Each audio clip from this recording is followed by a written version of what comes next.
Pasi Madhimoni. One by one. Kuwisira Pasi Madhimoni.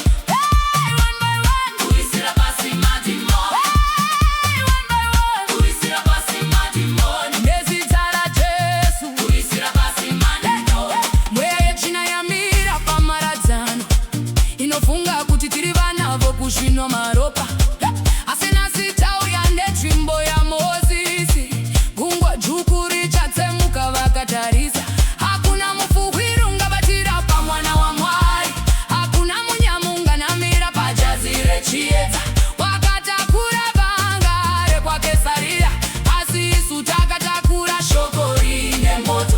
Every altar yechirombo tiri kuiputisa. Every legacy yeurombo tiri kuigumisa. Maziso edu akasvinura sekondo. Tinoona zvemumepo tiri kuwisira pasi. One by one. Kuwisira Pasi Madhimoni. Hey, one by one. Kuwisira Pasi Madhimoni. Hey, one by one. Kuwisira Pasi Madhimoni. Zvese zvakaipa kuwisira Pasi Madhimoni.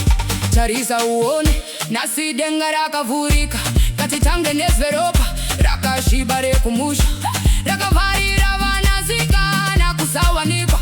Rakavarira vanakomana kusashanda. Iwe dhimoni regoni, nasi unobuda. Iwe dhimoni renhamo, nasi unobuda. Uyakati haukwire gomo, mudze tarisa. Tiri kutokwira ndakatakura mureza wekukunda. One by one. Tiri kurova mapeto. One by one. Tiri kusuka mweya yenyoka. Nekuti simba riri muropa rekwayana.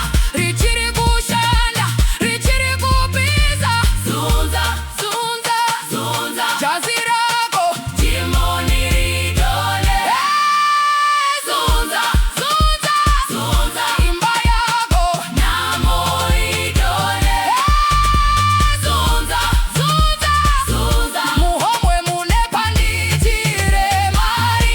Ino handi yenyu ino ndeye shumba yekwaJudha. Handei, handei, handei. Moto moto moto unopisa. One by one. Kuwisira Pasi Madhimoni. Hey, one by one. Kuwisira Pasi Madhimoni. Hey, one by one. Kuwisira Pasi Madhimoni. Zvese zvakaipa kuwisira Pasi Madhimoni. Madzitategura akasungirira upenyu.